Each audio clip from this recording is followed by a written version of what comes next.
Welcome back to the channel. Behind me is my 1976 Triumph Stag that I have been restoring for quite some time now. Previously I have replaced both sets of floor plans, both sets of sills, inner and outer, and replaced both back wings. So the car is now basically structurally solid. Since the previous video I've also cut out the last of the structural bracing in the car, and in today's video we will be getting the new windscreen panel fitting as well as fitting my brand new to me front end panel. So let's make a start. First job on the list is to remove the top trim at the top of the windscreen panel, the chrome one that neatly hides the bolts for the T-bar. Once that's off, the T-bar can then come off and then we can start cutting. Normally if you're doing a windscreen panel change like this, I'd recommend bracing it all down to the floor, squaring it all off. But due to the T-bar and that having 5 bolts, 4 on the top and 1 on the underneath, we're going to have a reference point there to line it up after, so we don't have to worry too much about movement like you would with a lot of other cars. So I tried undoing them with a Phillips screwdriver. This was a real nightmare. In the end I needed heat, I needed the angle grinder to put a slot into them, but in the end I did get them off. Once off, I then taped the screws into place on the old trim, keeping it nice and safe. So next on the list is the T-bar. For a massive battle, I've managed to get only one of the bolts, hidden bolts out the top. There's 4 along the top here. They're causing me an absolute nightmare. I've tried heating them up, obviously burning the bits of vinyl, but those are the bits of the chrome trim, so it's not too bad. Hit it with the impact, heating up, hitting it with the impact, and nothing is working. I even put a cut down with the angle grinder because of the Phillips bolts, just to make them flathead, and tried bashing them again with the impact drive. And it's still not working. So because I'm changing this panel anyway, I'm going to cut around the top, wedge it up, and then hopefully I should be able to get the slider plates at the back where the bolts sit in. So I'm hoping I can get them out there. But now it's loosened off, amazing the amount of scuttle shape actually in of this panel. So onto cutting a flap out, that gives me access to get some heat onto the back of those captive nut plates. And then just like that, they're all out quite nicely. And so with the T-bar removed, we can get on with cutting the outer skin off the windscreen panel. I went really carefully with this.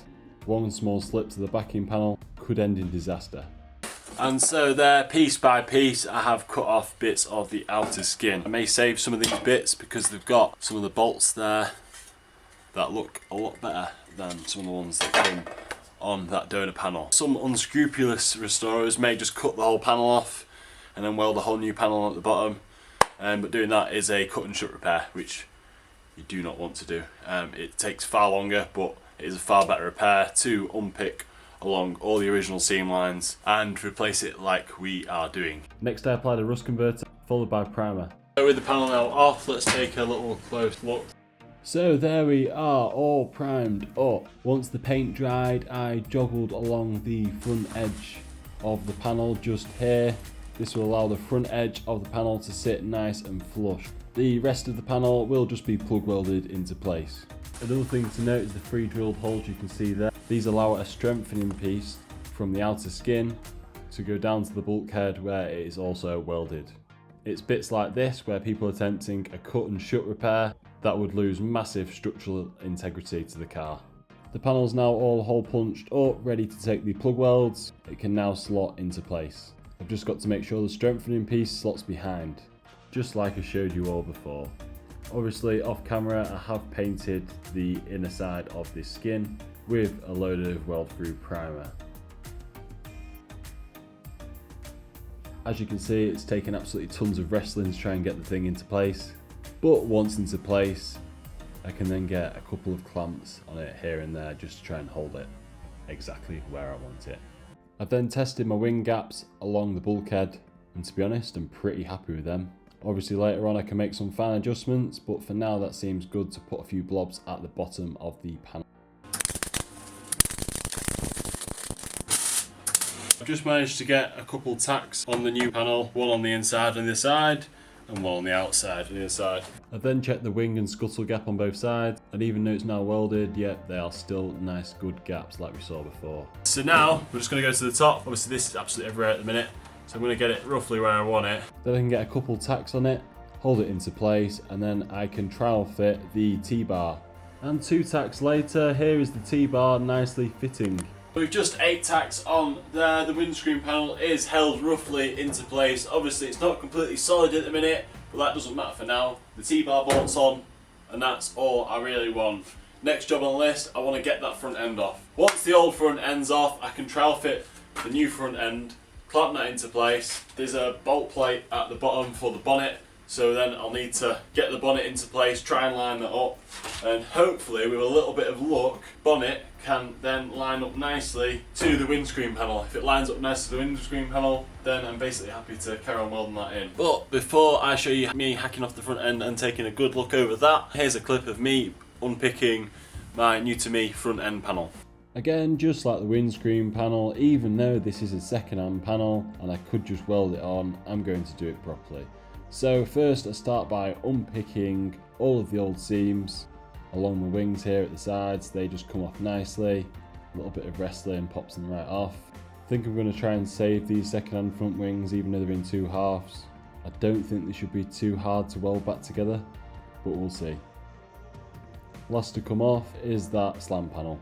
Once this is off, I can then attack that surface rust, convert it with some rust converter, and then protect it with some primer later on.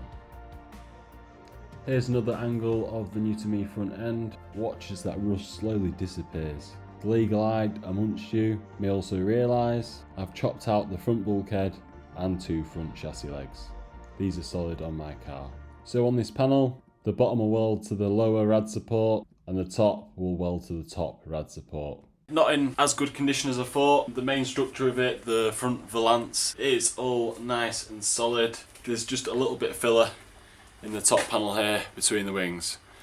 Not ideal, but it's not the end of the world because this car came with a new front slam panel. And here is my front end all cleaned up, coated in red oxide primer to protect it. I've basically done it everywhere where it was rusty. I've not done the valance because that was been changed at some point on the car. It's not been welded on the best, but yeah, that's good enough to start trowel fitting now. We just need to get the original headlamp panel chopped off my car.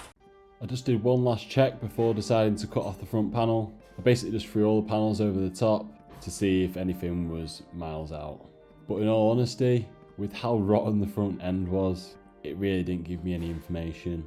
So I've just decided to cut it off anyway. What's the worst that could happen? Let's get that front end off. Honestly, with how bad it was, it did not take much. This panel literally fell off. I don't even think I used a single angle grinding disc. Once off, I had to clean up the top rad support. There's loads of scrappy bits left over from the original spot weld. And there's the front bulkhead. A little bit of surface rust, but it ain't bad at all, that. Once clean, the panel was then treated to a good layer of rust converter. Okay, there's not much of this left at all, is there? This panel's obviously completely disintegrated when coming off. Looking at it close up there, I'm still not 100% sure what to do with the aftermarket fan. I really don't like the way it bolts on at all. It's one of those Kenlo fans, you do see them a lot of them. But yeah, I just don't know whether I keep it or not. Comment down below if you've ever had one of them on your Stag. And there we are, all cleaned up and got the crust on there. Unfortunately, my bottom radiator support down here is absolutely toast, so I'm going to need to get one of them ordered. Unfortunately, I've not actually priced them up, but I'm sure it'll only be 50-60 quid. Look at these though, really solid, definitely better than the new panel that we bought. So yeah, the one thing we're going to do now is I'm just going to take this radiator off. I'm probably going to get rid of it because apparently these silt up. You get electrolysis between the aluminium heads and the iron block on these. That creates sludge. It then all sits in the radiator. Your radiator gets nicely silted up, quite a few years old by the looks of it. I probably will be changing that anyway. Right, anyway, let's get this off, get it in the boot, and then I'll show you how bad that bottom support is. Like everything with this car, all the bolts are quite rusty, but just a little bit of heat on them, and they soon all came out. Not a single snap bolt on this one. And now with a little bit of luck, this radiator should just lift out. Yeah, you can definitely see all the front of the engine now. This time properly. Like I say, it is actually very clean mechanically, this car. I did actually get in touch with the previous owner on one of the Stag Facebook groups. I do just want to add that the car still has no service history. If anyone could think of any way to track it down, it would be greatly appreciated. He said he put a new timing chain on it. I think he said he put a steering rack on it, back wishbones, but that was back in late 2000s. I think he sold it in 2012. Obviously it's sat for quite a bit since then. One filler. It's just what we want to see.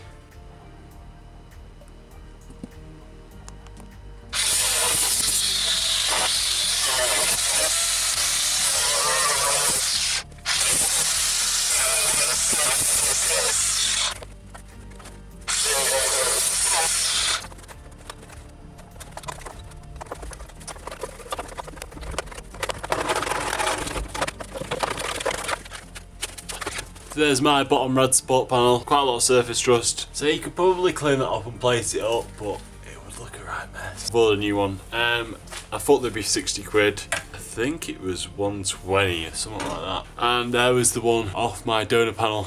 Again, quite rusty. I did have a go at cleaning that up, but again, it became quite mottled and pinholed, and I'm sure you'll do a lot more holes once to clean that one up. And just like that, I've got the old support panel off and bolted on the new front end just to see where it roughly goes, and then I get a knock at the door. Radiator support panel's here. Perfect timing. If only it was 5 minutes ago, then I wouldn't have put this panel on.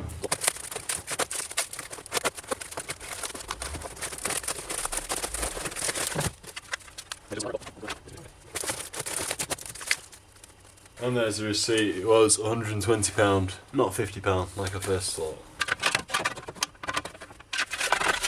Upon offering this up, it's clear that we're not quite clearing the fan. These pattern parts, even in the red colour, are not brilliant at all. If you look at the lip there, pushing out, it's twice the size of that. So I'm going to need to cut back this lip quite a bit, and hopefully we can get it fitting. Right, it seems to have enough clearance for the fan now. Plan is, if I bolt the radiator back in, should be able to get 2 bolts on there. I'll make sure, just double check it clears the fan. Then I might have to bend this bulkhead around to fit this bottom panel. If you've been following the series there, you will know that the pattern parts for these Stags are awful quality, so no doubt we'll have to do some other boshing and bashing around with it. So the radiator's back in to help aid alignment. Having it bolted in locates the 2 bottom holes on the radiator support panel. Once bolted in place, it's just a simple case of seam welding it into place, and job done. And that is one radiator support all welded in there. Unfortunately, the old lip that originally would have been there completely rusted away, so I've been unable to plug weld it, but it's all seamed in. Doesn't look quite factory, but it is a good solid repair. Just need a good bit of red oxide primer on there, and then we're ready to go. Yeah, so we're just going to give that a little paint, and then we can trial fit this front end, see if we can get the bonnet all aligning and whatnot. Right, we're all solid again now, rad's back out, and we are painted. That means we can now get the front end panel back on. As I say, this front glance clamps somewhere onto the rad support panel, not 100% sure where, otherwise I'll point it out to you. And then the top panel lines up here. It's actually quite easy to line up. There is a bolt hole there and a bolt hole in the top of that, and you can actually stick a bolt through that and it perfectly lines it up. I don't know if that's like a factory jigs or what, but that will be a massive help. So yeah, we'll get that on, and then hopefully it looks alright.